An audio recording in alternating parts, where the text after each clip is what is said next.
Like when I close my eyes and don't even care if anyone sees me dancing. Like I can fly and I don't even think of touching the ground.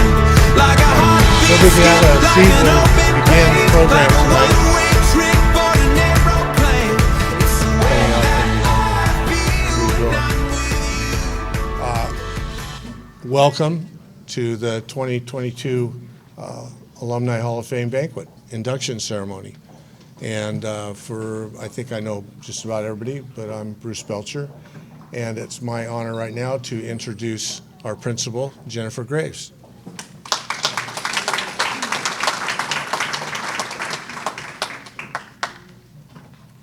So this works for my height, but not Bruce's height. Thank you, everyone, for being here. Every single year, this is our 7th year of doing the Hall of Fame, Alumni Hall of Fame banquet, and it just reading your bios, hearing about this, every year is just unbelievably, and I look forward to it every single year. This was one of my favorite nights of the year because I leave here every year so inspired, thinking I am not worthy because what you have done blows my mind. Before we get started, I'd like to introduce a few special guests. First off, our Vice President of our Board of Trustees, Ms. Diana Carey. Thank you so much for being here, Diana. We have a lot of new administrators here on campus, but there's one that's been with me for quite some time, who's also on the Alumni Hall of Fame Board, Mr. Joey Loomis, our Special Programs Administrator. We have 2 new assistant principals this year, and we're so excited to have them. We first stole the first from Mr. Ed Viganey from Huntington Beach High School. We're glad to have you here. And Miss Katrina Handel is another assistant principal that we stole her from Sowers Middle School. So we've got some great new additions to our team. Miss Sina Rich isn't here tonight because she's getting ready. Oh, yay, Bonnie, you made it. Sina's getting ready for homecoming. We have another board member here, our president of our Board of Trustees, Miss Dr. Bonnie Castry. And then before I go any further, please, teachers, staff, we have a ton of you here. Will you please stand up because you deserve a huge round of applause. And none of them will stand. That means stand, all of you. Great job. Yay! Thank you. So many. It's a great evening, and we have so much fun. As I said, this is our 7th year, and I think you are now the 40, this gives us 42 honorees, if I'm not mistaken, after this evening. So it's just very special. And every year, like I said, I'm so impressed. I'm so honored. I feel I'm not worthy. And I heard Rocky talk today to the students. And one of the things that he said, and I'm like, oh my gosh, that is so true, is he says, you know, with all the accolades and all the accomplishments that you make in life, and I'm not going to say it word for word because I know I'm not going to get it right, but here's my Cliff Note version. He basically said, no matter what you have done, you always feel that you're not worthy enough, or you're not smart enough, or you may not be the most intelligent person in the room. I got to tell you right now, Rocky, I'm not worthy, I am not smart, and I am not intelligent. So what you all have done just blows my mind, and I am honored to be here today. I do have to do a little shout out. Dr. Chekmadian, I'm never going to say that correctly. Nishan, where are you? Nishan, I do have to reach out, and I have to say there are people in this room that I need to say thank you to. You in Pacific Shores Medical Group and now City of Hope, there's some of us, including myself, are here because of your oncology group, so thank you so much for what you do.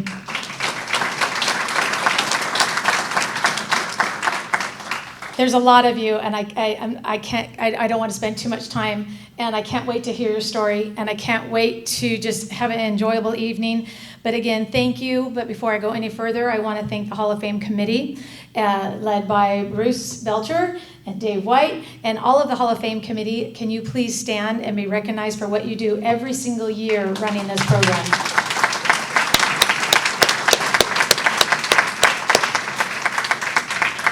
Thank you so much. This is your night. I'm not going to talk anymore, except I'm so excited, and I hope that you have a wonderful evening. So thank you. Bruce, take it on.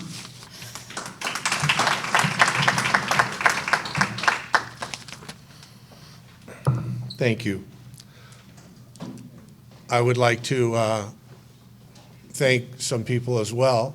You'll notice there is a insert in the program, and there were some logistic issues about that, and there's one name that was left off that played a huge role in getting this all set up today, and that's Kelly Prouty. I wanted to thank her.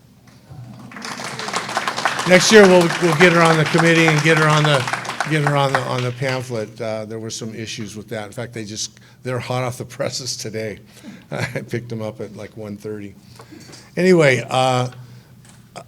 this doesn't happen without having people surrounding me, with some really strong individuals, and the members of my committee that stood up helped so much, and I really wanted to let you know I really appreciate your time and effort. We have a number of former recipients here tonight. In fact, the most former recipients. I invite all of them to come back every year. But at this table here, Mr. Dave White, who's also on our committee, it was inducted in the second year, which was 17. Jeff Hyder is back there, I think, in the same year, correct? 17? Okay, I'm doing good. Melissa Murphy was in the first year, and we'll have to get the birth dates between her and Nishan because they are the two youngest members of the Hall of Fame, both graduates of 2001, correct? Along with my youngest daughter. And just came in and from our last year's group, correct, Danny? Danny Cairns was inducted a year ago when we did that. Oh gosh, am I missing it? I'm not missing anybody, am I? I know Mark Boyer is supposed to be here, and he's a former member. Some people haven't arrived. We are missing, Mark Shuchard is unable to be here, one of the inductees tonight. He's actually has to be in a meeting in DC tomorrow morning, early. So that's not going to work out. But we do have a video from him talking about his induction. I'm not quite sure what's happened to Derek Jenkins, but hopefully he'll roll in here as we get going. We're going to go ahead and start eating, and I noticed that some of you have collapsed one of the tables. So we're just going to kind of start with table 2 and 3 and 4 to eat. We'll go through everyone. We'll have our eating, and then we'll come back and have our program. Thank you. Looks like we're all ready to move on for the best part of our program, although Rich Boyce would probably disagree. He loves this food. He lives for this. Anyway, again, thank you for coming. We had some discouraging news. Apparently there was some miscommunication with Derek Jenkins as to which night the banquet was. So I'll talk about him when we get through there. We generally go in alphabetical order. Makes it kind of easy.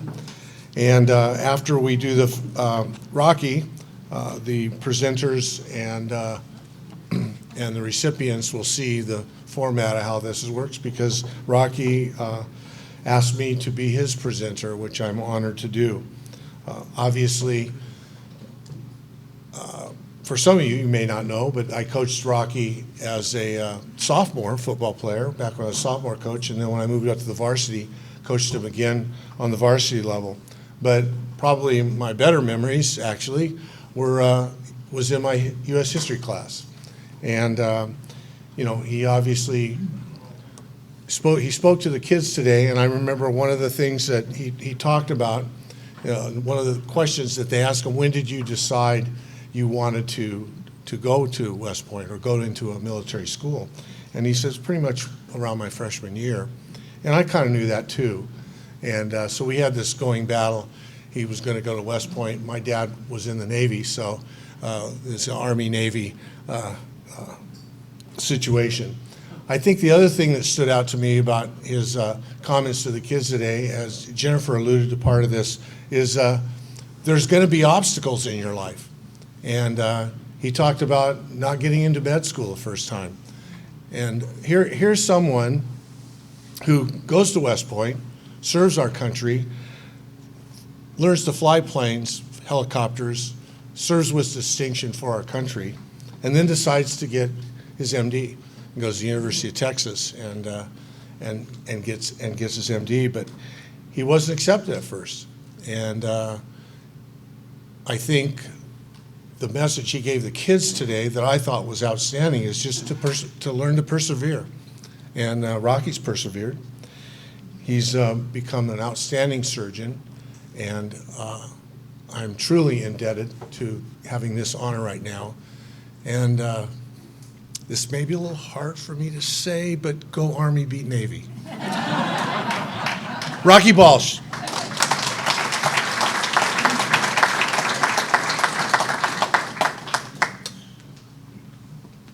Going to have you come up and hold the plaque, get the microphones out of the way, take some pictures.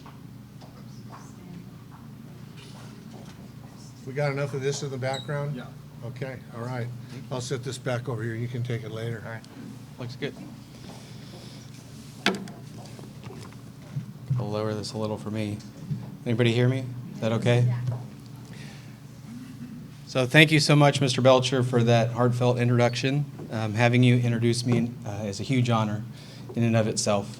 I'm looking out and seeing so many faces, so many people that impacted me when I was here, and some new faces, some old grads that I've met, like Rocky out there, 2 rocks in the same room. First, I'd like to say what an honor it is for me to be standing here before you. Edison holds a really special place in my heart, and to be honored here on this campus after so many years is truly surreal. I would like to thank my parents first. My dad's no longer with us, but my mom is here, for the love and support that I've received my entire life. They both encouraged me from a very young age to pursue my dreams. Though my dad's not here, I still can hear him saying, "Whatever the mind of man can conceive, the will of man can achieve." I heard that over and over and over again. With that kind of belief in you, how can you not succeed? My parents really believed that I could do anything, and I hope I've passed that belief on to my son, Hunter, who's here today. I'd like to thank my wife, Susan, and my son, Hunter, who are also here.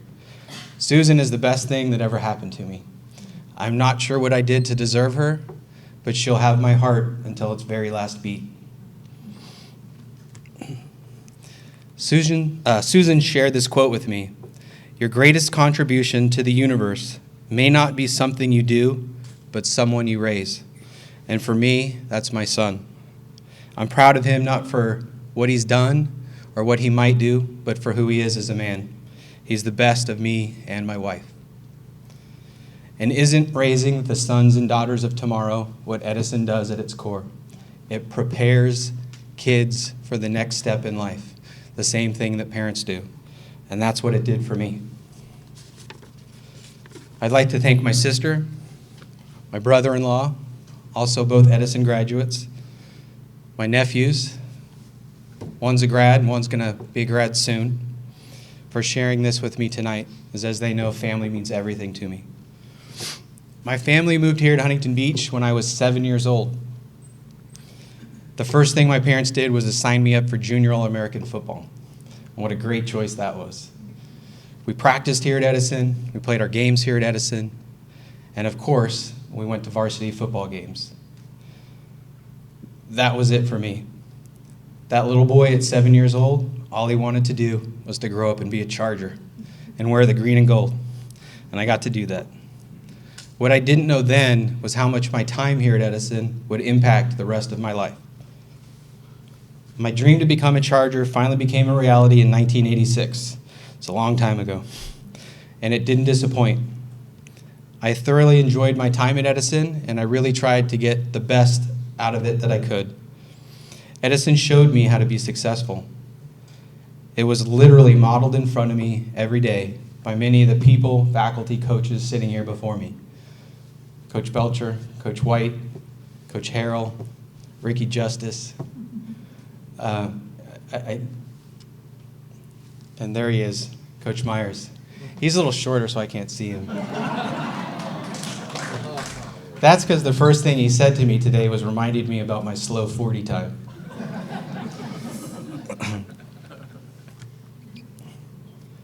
You know, it's funny, when I think of Edison, one of the first things I think of is standing tall. For those of you that don't know, standing tall is when you see the football players in between every play standing upright with their hands on their hips and their feet together. Apparently, that is so ingrained in my DNA that I do that every day when I brush my teeth. My wife likes to point that out and says that dental hygiene probably doesn't require that much commitment, but she appreciates the effort.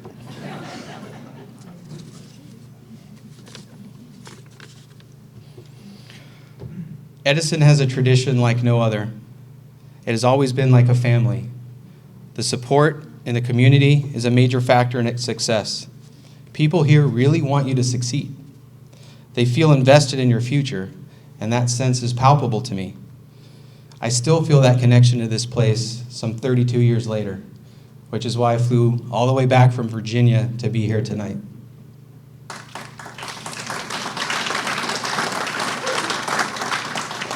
And apparently there's another physician from Virginia who graduated here who's being honored as well, Marty. I met earlier, and it was a pleasure. Just last year, we had a reunion with football players, classmates, coaches, and it was like time had never passed. We all picked up right where we left off. So many people have reached out since I was selected to congratulate me. Coaches, students, teammates, and even faculty. In fact, I received a call about a couple weeks ago from my old Spanish teacher, Mr. Waters. We spent a little time catching up, and we reminisced. I hadn't talked to him, I don't think, or seen him for probably 20, 25 years. When my dad passed, Coach Harrell showed up at the funeral to support, and I don't think he knows how much that meant to me. Edison is amazing because of the people that are here.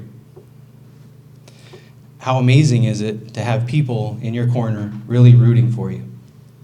Again, how can you not be successful with that kind of people behind you? I tried to instill that sense of family, that sense of belonging, that sense of unwavering support in my professional life, first as a soldier and then as a surgeon. Preparing for this honor tonight led me to reminisce about my time here at Edison. Sort of a walk down memory lane. So many happy, exciting memories, including getting notified that I was accepted to West Point via a payphone right outside this door that no longer exists. I called my recruiter that morning. He told me my packet was gone before the board, and with that 3-hour time difference, I got the word here, but nobody here in the morning and super excited. When I walked to campus this morning to go talk to students, I looked over to that and got pretty choked up.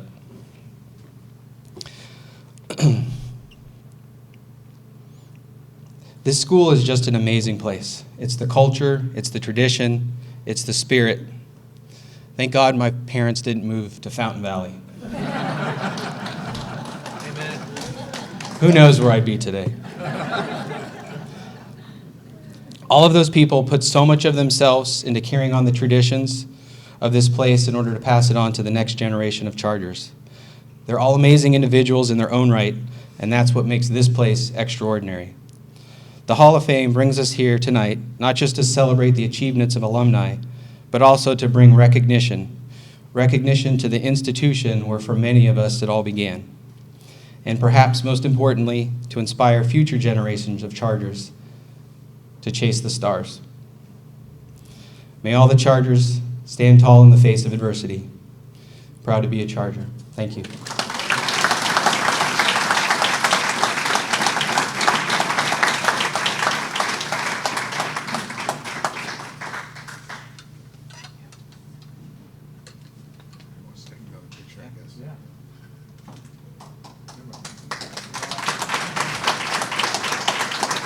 Here's your glasses. Oh yeah, I need those. Yeah, I need mine too, so. Our next presenter is Dave White, who will be presenting Rebecca Fong.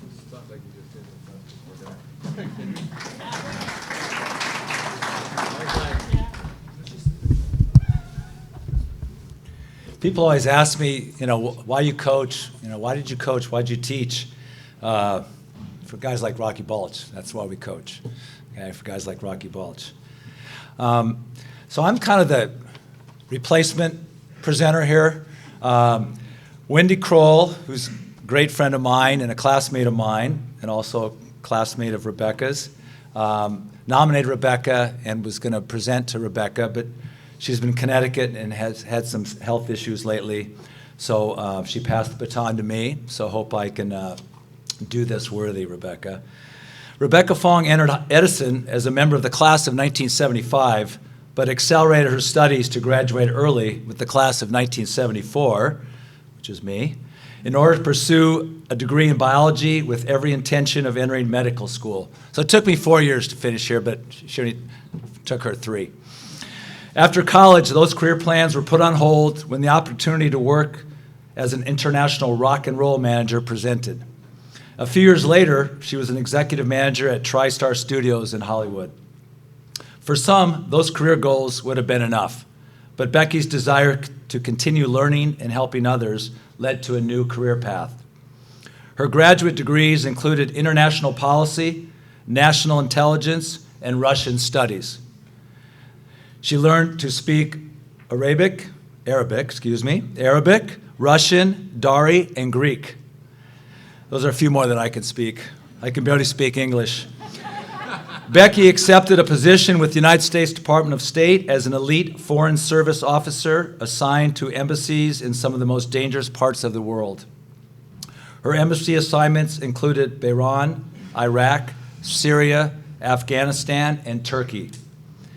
Becky coordinated the tribunals for Saddam Hussein's crimes against humanity, coordinated the global coalition to defeat ISIS, and served as the Consul General in Greece, embodying Russian influence in the region.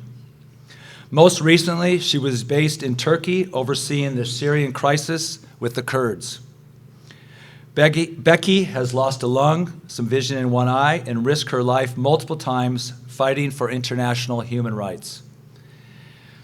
Pretty amazing young lady. It's my honor to introduce Rebecca Fong, an American asset and a 2022 Edison High School Hall of Fame inductee.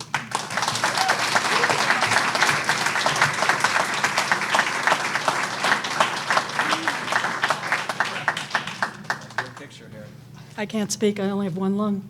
Okay. Come here. Okay.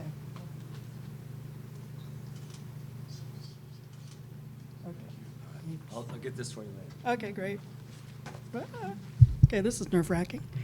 Can I just borrow Rocky's speech? That was so good. Man, now I feel like I even got this on like brochure paper printed out. Okay. Good evening, everyone. It's a great honor to be inducted into the Edison High School Hall of Fame. For the better part of 40 years, I've been working overseas in private and public sectors, far away from this lovely HB.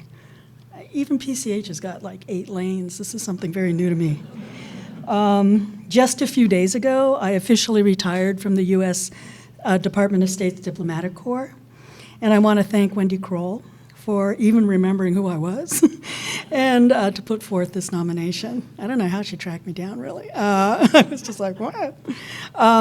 Looking back on my high school years, I definitely remember the importance of football. Since the Chargers were indeed the California state champions at the time, football rallied the student body and the community at large, and we never missed an away game no matter how far we had to drive. And I didn't have a car, so this was tough for me. But what I never really forgot was that the really cute guys were actually on the water polo and swim teams. And that is the only reason why I pleaded with Coach Emery to make me head statistician. During that time, I also remember that a Schwinn 10-speed was the vehicle of the day if you didn't have a car. And I used to ride my bike every day to Edison, and it was stolen 3 times. My parents had to buy 3 Schwinns, and hopefully that's changed. I was a member of the Apathy Club. I never really bothered to show up. I was also a member of the film club and insisted that Paul Newman and Robert Redford film The Sting was not an Oscar contender. It's quite obvious that movie critic was not in my career path. In those days, being an honors student allowed me to carry a little pink laminated card that when presented to my teachers, I could cut class and head to the beach early. I don't know, is that still an Edison tradition? Such an awesome thing. Anyway, some of my favorite teachers. Richard Odie, my choir teacher, who somehow convinced us that singing requiems in Latin would excite parents and students to come to our concerts. My English teacher, Linda Carpenter, she made literature and writing about it rigorous, but also very enjoyable. And to my surprise, every aspect of Mr. Andrew Stupin's civics class actually helped me pass the Foreign Service written exam. But it was Mrs. Sandstrom and Mrs. Wilson who exposed me to French, Spanish, and the Russian languages that had the most impact. Typical of a Chinese-American overachieving parents, they declared me pre-med when I was 10 or even before I was born. So freshman year at university, I really struggled through calculus, physics, biochem, and the only way to up my grade point average was to enroll in French and Russian. I knew I wanted an international career. I wanted to go to every country in the world. I just didn't know how to accomplish that and not disappoint the parents. It was the biggest challenge.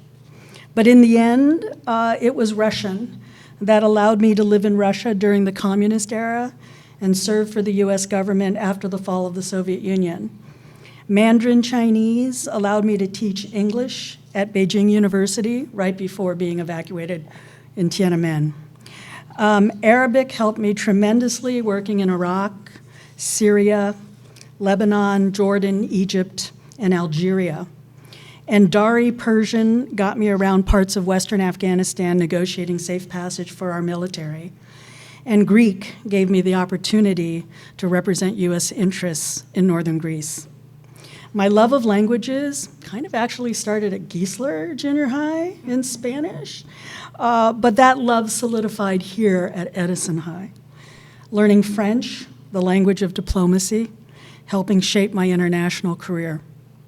In 2007, while serving as the US financial advisor on terrorism financing at the Organization of Economic Cooperation and Development in Paris, I recall that very first time I got to sit behind the US flag, prepped for a speech in French on international sanctions, and I said to myself, thank you, Edison High.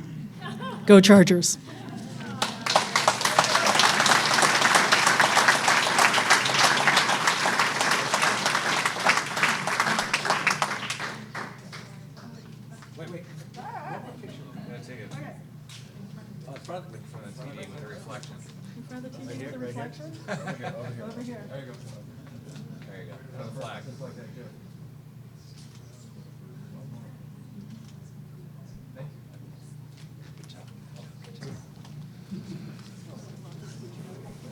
I think most people in here know that Giesler was a middle school along with Sowers.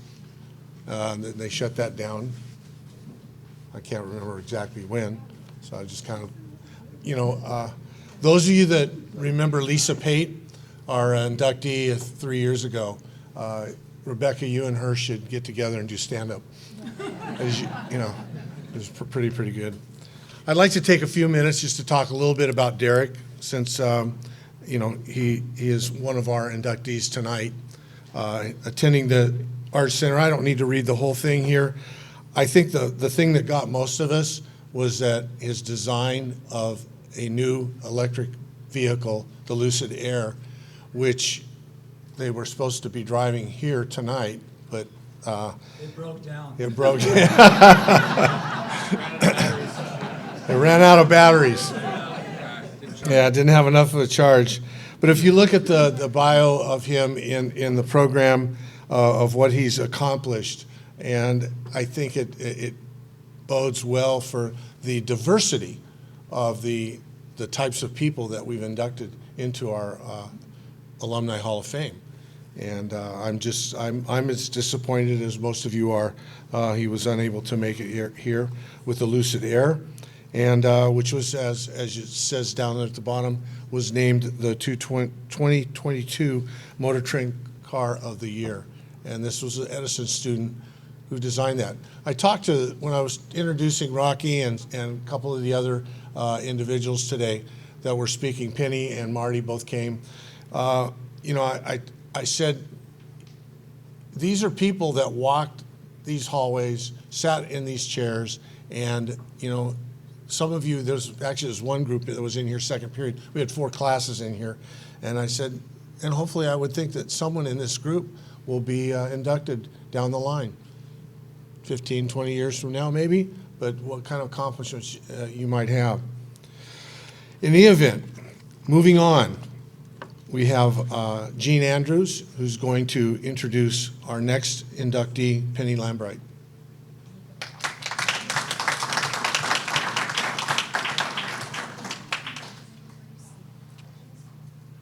Would you like me to bring, Gene, would you like me to bring the microphone to you? Bring the microphone to you? Okay. Oh, okay, all right.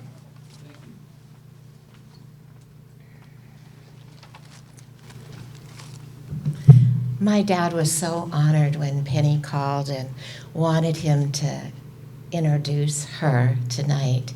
And he's 94 years young and was having a little bit of a bad day today. So I said, we will be here and I'll do it. So.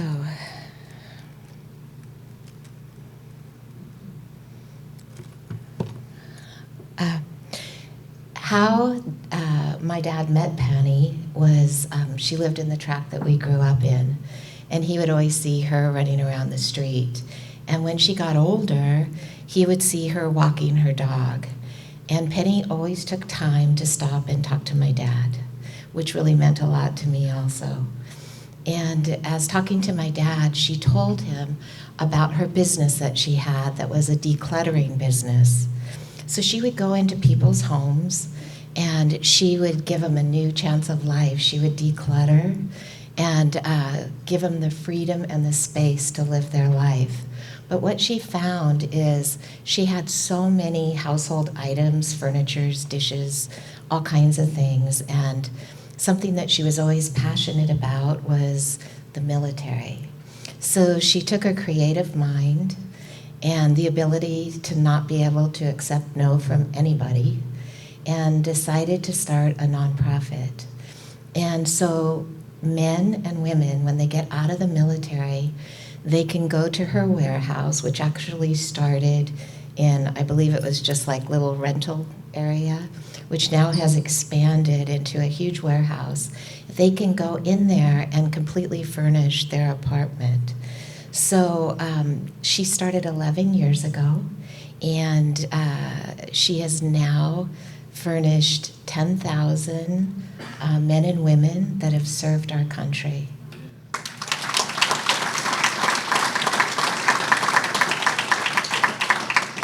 My dad is a Vietnam vet, and this meant so much to him because sometimes our military are forgotten. And Penny gave my dad just recently a scooter so he can have freedom to run around the block. And so now he drives it and I run behind him. It is my honor, my privilege to introduce Penny Lambright.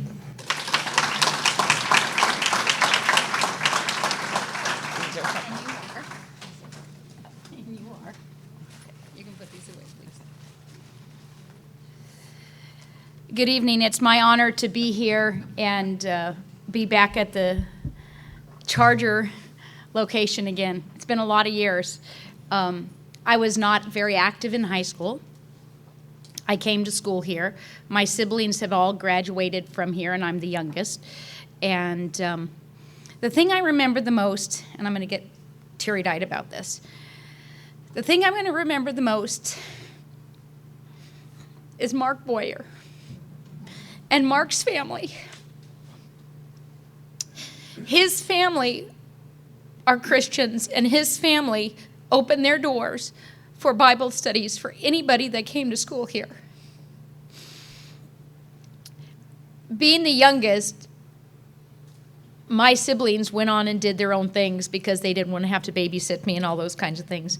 And being a part of the Boyers' Bible study and being loved by his mom and dad and everybody that came in is what being a Charger is all about. I had gone through many years of struggles and a very difficult time. And when his mom found out, she just gave me the biggest hug and let me know that I was loved. How many years did your parents continue that? 18 more years. They opened their house. A lot of students went through there and went through their house. Because I didn't really belong, in my mind, I didn't belong to anywhere here. I wasn't a part of the much with school. I belonged there, and I felt welcome. I worked with the yearbook and the newspaper, and I was known as Scoop. And I remember walking down the halls and hearing some of my classmates singing a little mantra, Penny, Penny Fawn Lambright, as I would walk through the halls of school. That's what I remember about Edison is feeling the love even by some of the bullies who thought it was funny to embarrass me, but I kind of loved that because I felt like I belonged. Edison and the community at Edison reflects that family for so many people. I was helping somebody raise their daughter, and she came here for first semester. She was overwhelmed by what she found here at Edison because it was so big, and found some friends that she still has today from her one semester of being here. And when she came in my life, I said, we graduate from high school, and we graduate from Edison. She didn't graduate from Edison, but she did graduate. But that was a stepping stone for her to start believing that she was worthy of being more than what she had been before she came to Edison. And that was instilled in her in the one semester that she was here.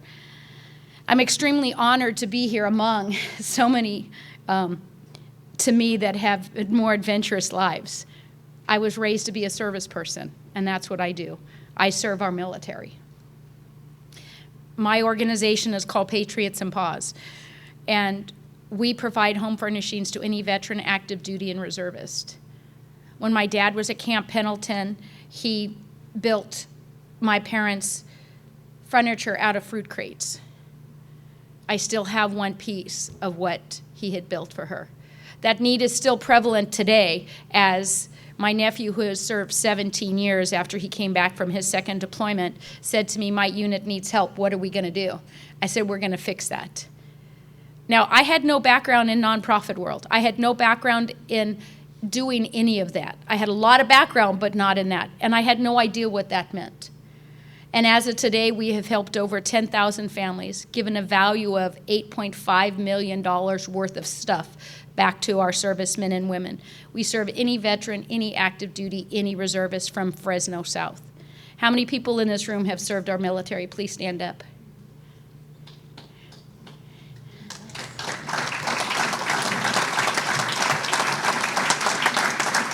It's because of the men and women that we have the freedom that we have today to serve, and it is my pleasure and my honor to continue to serve those veterans that we serve and those that give us our freedom.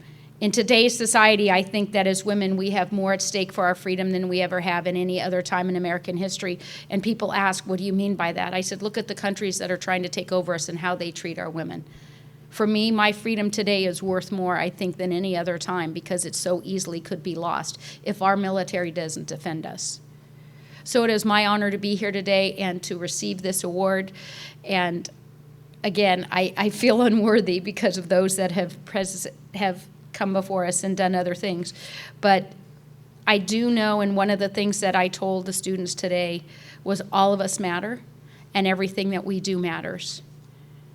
And it was my faith that was grown here at Edison and with the Boyers that have given me the strength to do everything that I do today. So thank you so much for your time.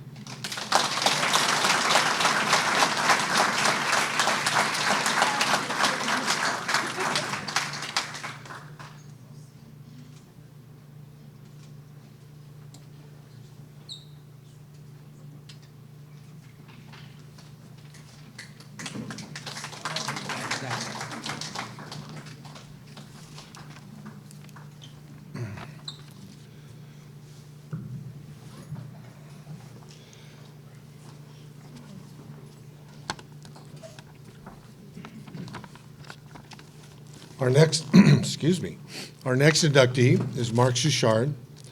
Linda Carpenter, who's on our committee, was one of the excuse me, was one of the nominee people who nominated him, and she wrote up a presentation speech before we get to his speech. As a student in my honors class, this is for Mrs. Carpenter, Mark Shouchard was a fine writer and a brilliant critical thinker, but even then possessed an intellectual curiosity seldom seen in high school students. His final project, a video on Camus, left his peers spellbound. He was equally impressive on the Edison Kiwanis Bowl team and distinguished himself in my Coastline College public speaking class, which he took while he was still in high school. A Golden Key winner in the foreign language and science departments, Mark distinguished himself with a science fair project that left Doc Pawson and Steve Johnson speechless. Using his extensive knowledge of computers and his interest in evolution, he built a program that would create genetic algorithms that would change over time and help us learn about molecular sequencing and evolution. Whoa. Driven the need to do what he loved and make a difference in the scientific community, Mark continually refined the direction of his education and career. Graduating with honors from Berkeley with a degree in biophysics, top 5 in his class, Mark was off to Oxford, where he studied human genetics and became a British Marshall Scholar, and had the serendipity to meet a highly respected statistician who introduced him to the field of Bayesian analysis. You can look that up on Google. Just know what that is. The rest, shall we say, is history. He returned to the U.S. and earned a PhD in biomathematics at the Geffen School of Medicine at UCLA. Go Bruins. Good job over Utah. And 2 years later, graduated as an MD and became part of the medical sciences training program. A full professor of biomathematics, human genetics, and biostatistics, Mark was now ready to do what he truly loved: teach, research, analyze, and write. The author of more than 300 published articles, a Guggenheim Scholar, Mark is regarded as one of the top statisticians in the entire world. A winner of numerous accolades and titles, Mark was awarded the COPS Award, that's C-O-P-P-S, recognizing him as the world's top Bayesian researcher. Basically, this is the Nobel Prize for statistics. And in 2018, Mark was named the world's most influential scientific researcher in the world. Of the myriad awards and scientific citations he has earned, however, all this, and she left something out there. I'm not sure what that was supposed to be. All this, and he maintains his wry, sardonic wit, his love of education and teaching, and his hope to eradicate the global disconnect between good medicine, public health, and politics, and improve international health. Mark Shouchard is truly making the world a better place.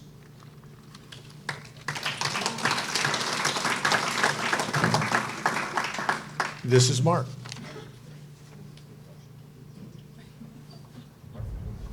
I am deeply honored to be inducted into Edison High School's Hall of Fame this evening.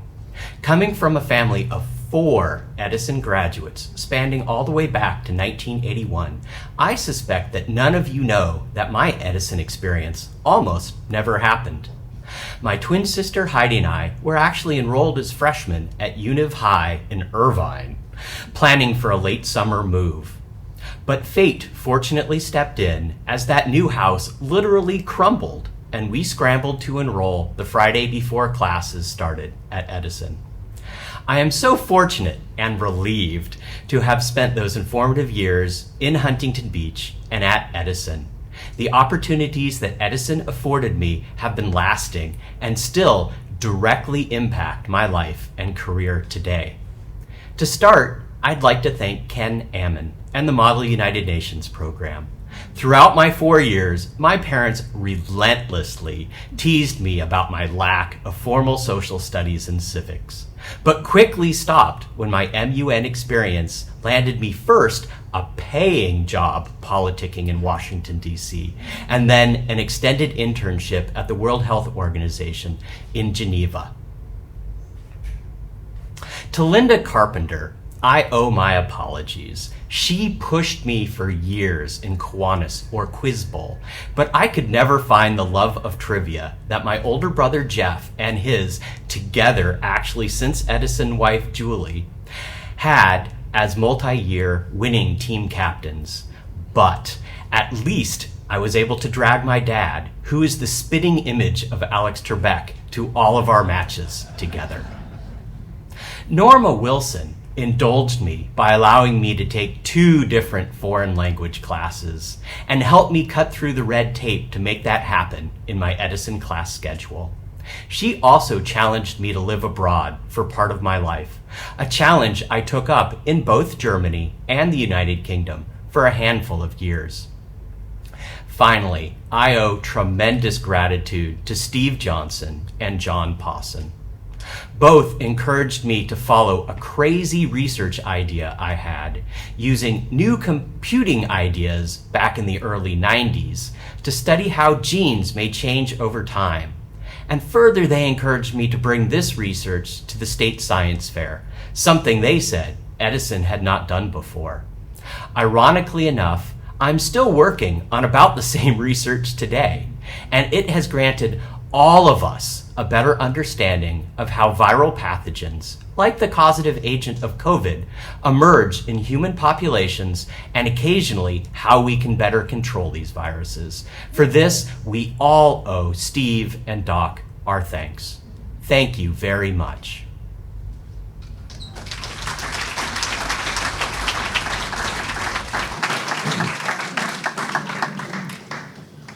Wow. I have a 20-month-old grandson. He would probably say, whoa.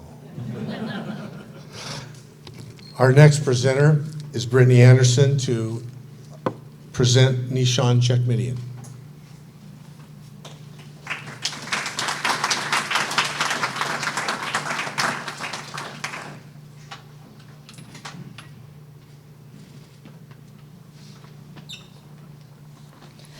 Good evening. It is a great honor to introduce Dr. Nishan Checkmedian tonight. To start, I wanted to share a short list of who Nishan is to those around him. He is a son, brother, friend, physician, mentor, continuous learner, husband, and a father, to name a few. Following graduating Edison with the class of 2001, Nishan attended UCLA, where he obtained 3 degrees, a Bachelor's of Arts in Business Economics, Bachelor's of Science in Molecular, Cell, and Development Biology, and his MD. Nishan went on to complete his internal medicine residency at Beth Israel Deaconess Medical Center, which is a teaching hospital of the Harvard School of Medicine in Boston. The final step in his physician training was a subspecialty fellowship in hematology and medical oncology at the Moffitt Center in Tampa, Florida. In 2016, Nishan joined Pacific Shores Medical Group, which is now City of Hope, in Huntington Beach, which grew to include 7 locations across Orange and LA counties, providing patients access to care for blood and cancer disorders, clinical trials, and infusion services. Greater Newport physicians named him the new Physician of the Year in 2017, Specialist of the Year 3 times, 2019, 20, and 21, and in 2022, he was recognized as a Physician of Excellence by the Orange County Medical Association and Top Doctor. Currently, Nishan serves as the Regional Medical Director and Associate Clinical Professor in the Department of Medical Oncology and Therapeutic Research at City of Hope, Orange County. He spends about half of his time now seeing patients and the other half attending to managerial and his research duties. He serves as a principal investigator on many clinical trials, studying the precision medicine, targeted therapies, and immunotherapies, especially in lung and prostate cancers. As I mentioned earlier, a lifetime learner, he recently went back to school during the executive MBA program, class of 2024, at the Anderson School of Management at UCLA. On his off time, Nishan enjoys spending time with his wife, Karen, and their 2-year-old daughter, Sarun, and he is currently learning how to play golf. 5 of Nishan's siblings attended Edison, and he is so happy to reconnect with Edison High School and its wonderful students and staff. To close, I wanted to share another short list of the ways our lives have crossed paths over the last years, which leads me to this pleasure of introducing him today. Fellow alumni of 2001 from Edison, one of his patient's daughters, a professional colleague in the community, a patient myself, a loyal patron of my dad's small business, and finally, a friend. I'm so excited to introduce my fellow high school Hall of Famer. I'm on the other Hall of Fame, no, not this Hall of Fame. Go Chargers. Congratulations, Nishan.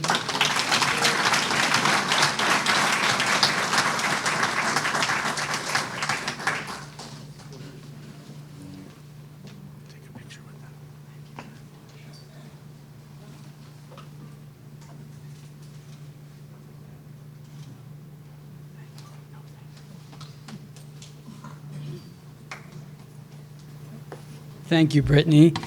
I think the most important thing was the last bit about the small business that I'm a loyal patron of. I don't know if you guys have heard of Flashpoint Brewery. Yes. So Brittany's dad retired, and then he followed his passion, and he opened Flashpoint, which is on Ellis and Gothard. And I think the brown ale has won a national award very recently, I think in the last year or so.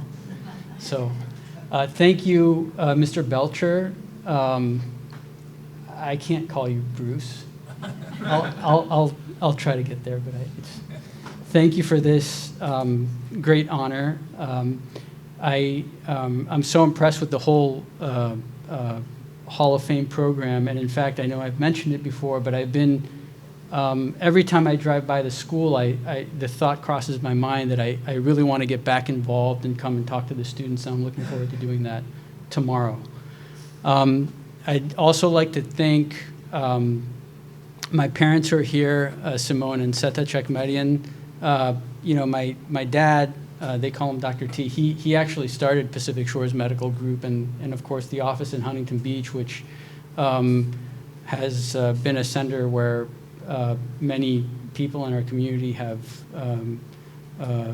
benefited from, and I had the pleasure of joining that in 2016.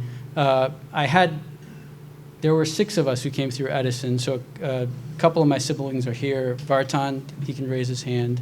He's back there. He actually, somebody came into the office once. He was I think he was a vice principal here or something, and he goes, I remember when your brother got suspended from Edison. he goes, and I had to have your dad come in, and boy, he was real pissed. And so in all the serious conversations that happen at Pacific Shores, there are some lighthearted ones.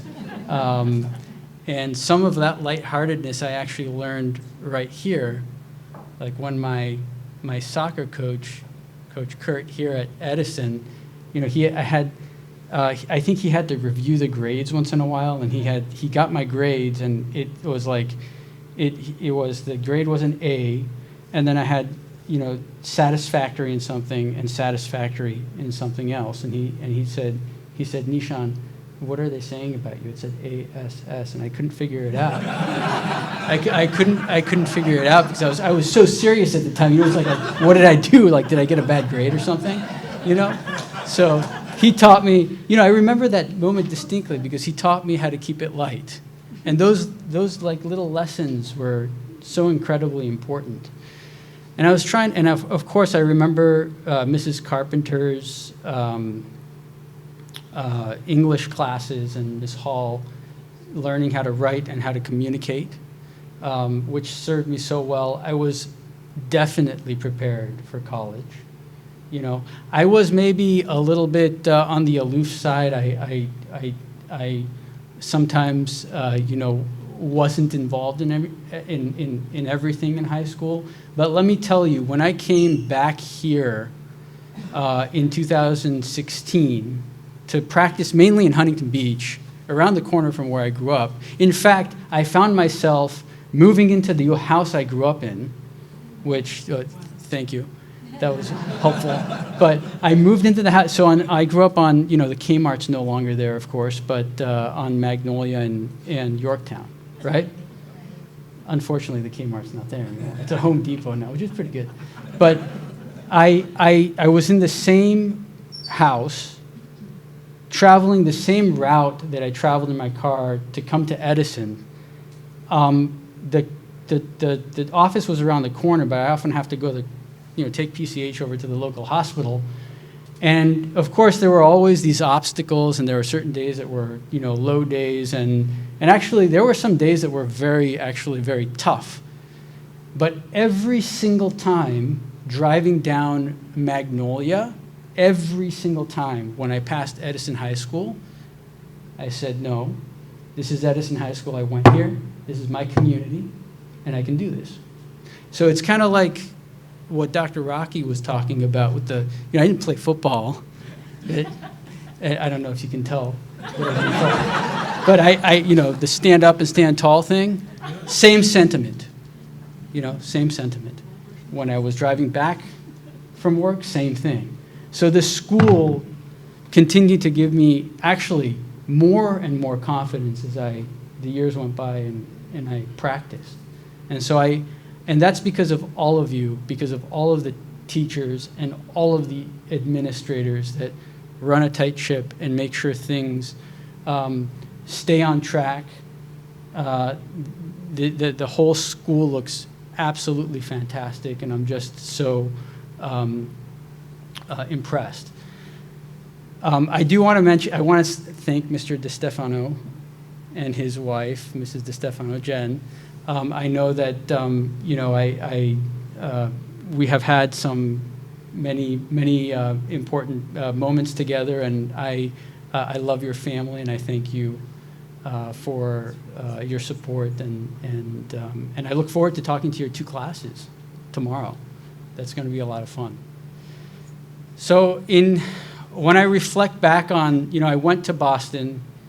I was in LA. I went to Boston.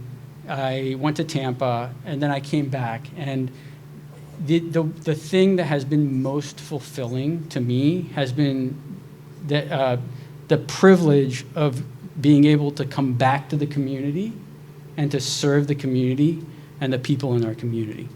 And when we, you know, some of you have approached me and mentioned our teams and everything, and the teams that we lead are a reflection of us. And so all of the organizations and the things that we're doing now are really a reflection of Edison High School. And so I am truly proud to be a Charger. I'm honored to be in the Hall of Fame, and I hope that is only the beginning to a continuous involvement in the school, with both on the ground with the students and at many other levels for years to come. Thank you.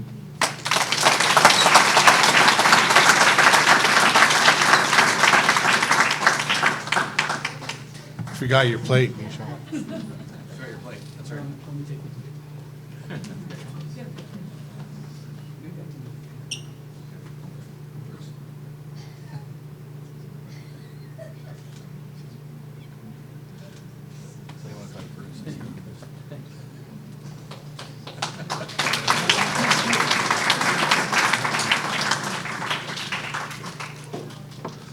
Our final presenter is Jennifer Greenleaf.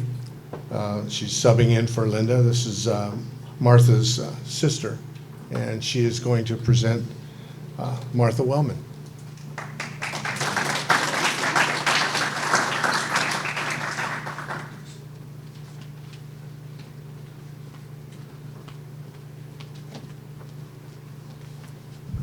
I might have to go down. Hi, everyone. My name is Jennifer Greenleaf. I'm a class of 1991 graduate. Went to school with Rocky, best friends with Heidi Suchard, Mark's twin sister.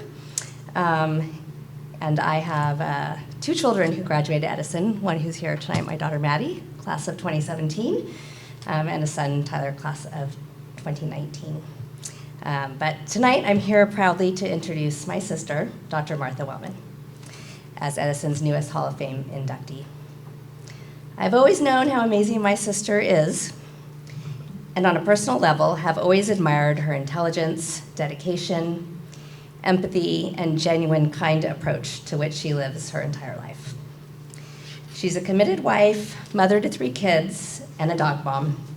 But that's not why we're here. We're here because Dr. Wellman is also an incredible physician leader. Our Huntington Beach community does not get to call her a local anymore, as she relocated to the East Coast several years ago after marrying and starting a family.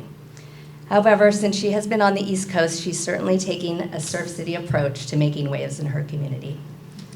Dr. Wellman is currently the medical director and a pediatrician at Neighborhood Health, a federally qualified health center with 15 clinics in Northern Virginia that provides primary care to 32,000 patients annually. Their patients are mostly low-income, uninsured or underinsured immigrants and people of color. Perhaps not coincidentally, our parents were immigrants, and Martha, along with myself and 2 other siblings, were all first-generation Chargers and college graduates. Thanks to our parents overcoming obstacles, working hard, and becoming a success in this country, we were afforded a beautiful life here in Huntington Beach that allowed us to be Chargers for life. My sister, eternally committed and equally humble, has spent her entire career caring for the underserved. She has provided primary care for thousands of children from low-income backgrounds. Her boss, Executive Dr. Bassem Khan, commends her for providing exceptional care for the last 2 decades. He says that many of her patients have grown up and come back to work for the clinic in which she practices. He specifically commends her for the following achievements: recruiting new physicians and clinical staff, and doubling the number of patients served from 15 to 32,000 over 5 years, playing a strategic role in leading the organization's planning, opening several new clinics in areas of high need in the area, and leading Joint Commission accreditation, which exemplifies her commitment to providing high-quality, safe care to patients. She also helped lead the COVID response at their clinic, transitioning to telemedicine, setting up testing sites throughout the area, and they provided more than 80,000 vaccines to patients in the area, largely in underserved, uninsured areas. So their efforts were actually recognized by President Joe Biden when he visited one of those sites last year. I hope my introduction has helped convey to you why my sister is so deserving of this recognition tonight. Her dedication is unwavering, her kindness overflows, and I'm lucky to call her my sister and the newest member of the Edison Hall of Fame. Please welcome Dr. Martha Wellman.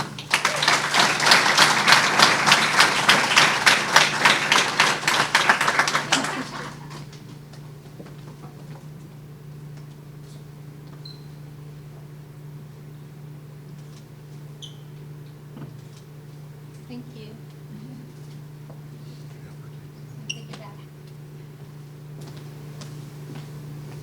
Okay, it's really hard to go last after all you guys. I am so honored and humbled to be amongst this group of inductees, past and tonight. I was kind of a loser in high school, and I'm feeling like that now, so you guys got to give me a little love here.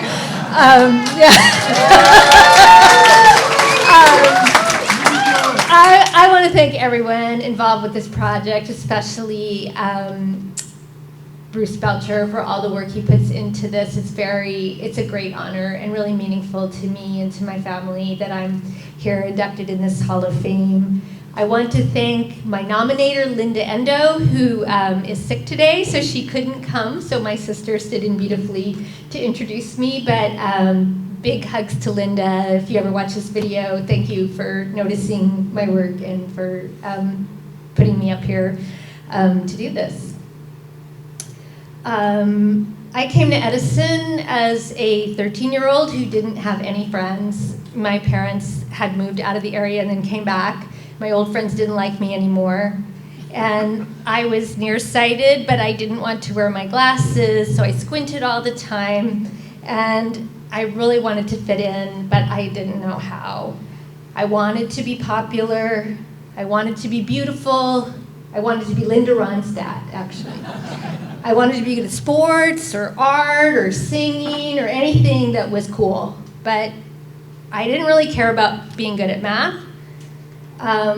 My parents were immigrants from traditional backgrounds. They'd had no opportunity for higher education themselves, and they expected me as a girl to have a traditional role as a wife and mother, so they didn't care if I was good at math either.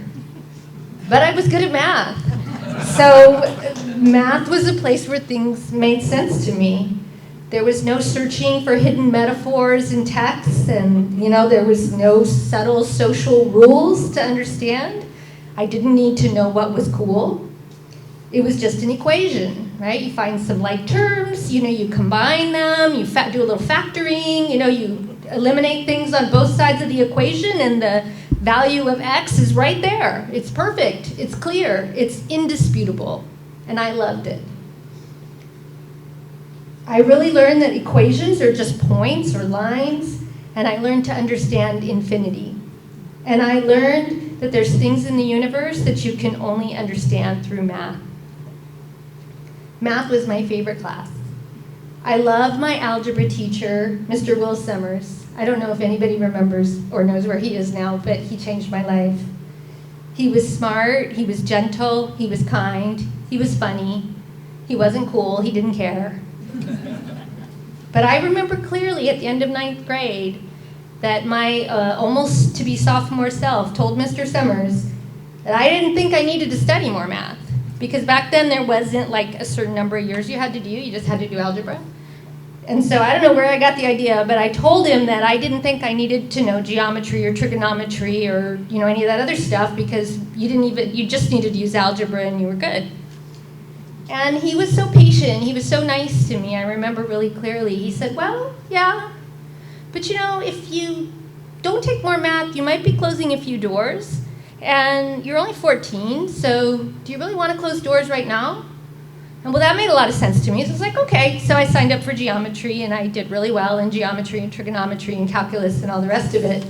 And it got me started on my career in science.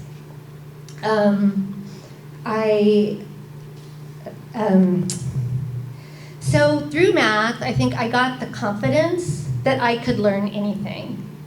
And when it came time for me to go to college, all my friends and family were suggesting that I go to Orange Coast College, because as immigrants, you don't leave your house. You stay at your house, at least I did. I had to stay at my house, and what schools could I drive to? So OCC was the closest. And I said, no, I want to go to UC Irvine because I heard that it's harder. And my parents were not supportive because the tuition was $600 instead of $50, which would have been OCC. But I worked as a waitress, and I paid the $600 from my tips. And I went to UC Irvine, and I studied biology, and I loved every minute. I loved science. And I decided that I wanted to be a doctor. And I was told that by my friends, well, no one gets into medical school. And I was, well, someone gets into medical school, so why not me?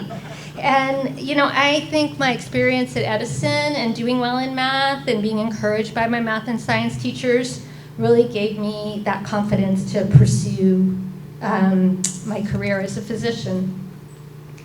And after medical school, I became a pediatrician for immigrant families like mine. Kids whose parents work really hard, but they don't have a lot of money, and kids whose parents don't know anything about college. So I tell my patients what Mr. Summers told me: stick with math. It opens doors for the rest of your life. And my favorite patient visits are when I'm doing their checkups right before they go to college, to the kids that I gave that lesson to. And, as my career's gone on, I've moved into a role of physician leadership. So instead of just helping individual children to grow, I'm also growing young physicians and nurses, and I'm opening new practices and clinics to, take care of more underserved in my community. And my greatest satisfaction comes from seeing good work that's produced by others, in some small part because of my leadership or what I brought to them.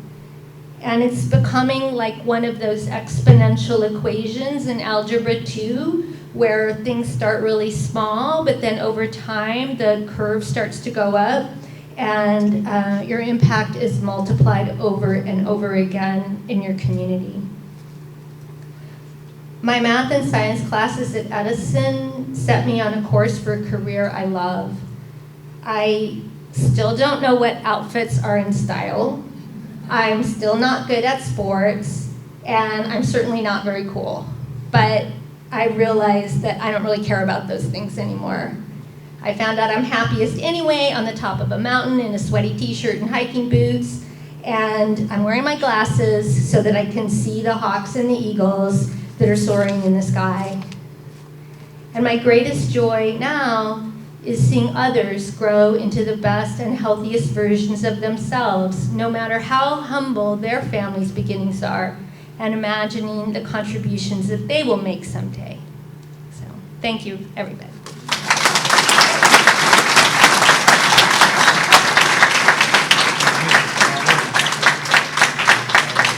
I can tell about, so he taught me driver's ed. Yeah, she said I was mean. He was. She I told the was kids that awful. today.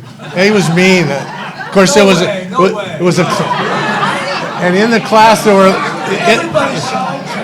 in the class there were 4 or 5 football players, and they're all sitting there now. Nodding their head. How many of you watched Red Asphalt? Yeah. Remember that? That's what he made us look. Yeah, we watched the rest. Red Asphalt was a gory. We'd be fired if we showed that today. Yeah, and we showed that. Sure. Hey, every year I'm always impressed with the group. But I'm telling you, this year's group is pretty doggone fantastic. So congratulations, all you guys. Yeah.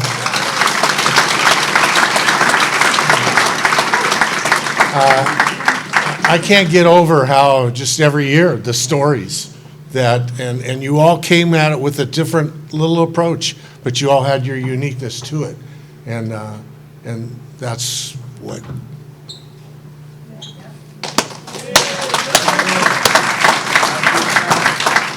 A few housekeeping things. Oh, Jennifer has one. Can I also just recognize our 2 gentlemen in the back? This is Tanner and Cole. Tanner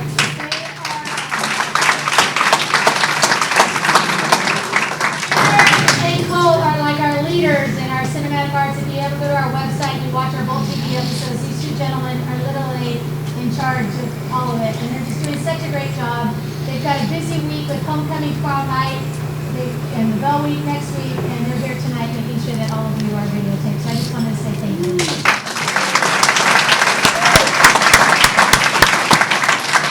And we will, the video from tonight will eventually be on, there will be a link to it on the Edison High School website, as well as the Alumni Hall of Fame website, that you or your friends or loved ones that were unable to be here tonight could watch. The centerpieces, I need the numbers and the holders back, please. But please have someone at your table. Feel free to take the centerpiece with you. We also have 2 up here, 1 in the back, 2 over there. So please do not feel left out. If there's more than 1 person at a table that would like to take one, but please take them. Autumn Garcia and her business put these together. They're gorgeous, and I think they very accentuate the evening. I'd like to thank my wife. Forgot her name. Forgot her name. No. I get choked. I gotta do it at least once every banquet. I gotta cry. Anyway, for putting up with me. And this is always, this week and getting this all ready, it's just stressful. It's always been stressful. And so I do a little more barking than normal, which is a lot. And so thank you for being there. Thank my friend and colleague, Chuck Jensen, for coming through, one of our other photographers last minute.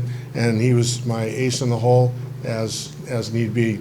But for Nishan and Rebecca, I'll see you in the administration building around 8 o'clock tomorrow morning. Those of you that are attending the football game to be honored, the inductees to be honorary captains, I need you on the sideline around the 50-yard line by 6:30 tomorrow night. Your names and plus will be on a pass list that I'm going to give Rich when I'm done speaking. This has been a great evening. Thank you all for coming.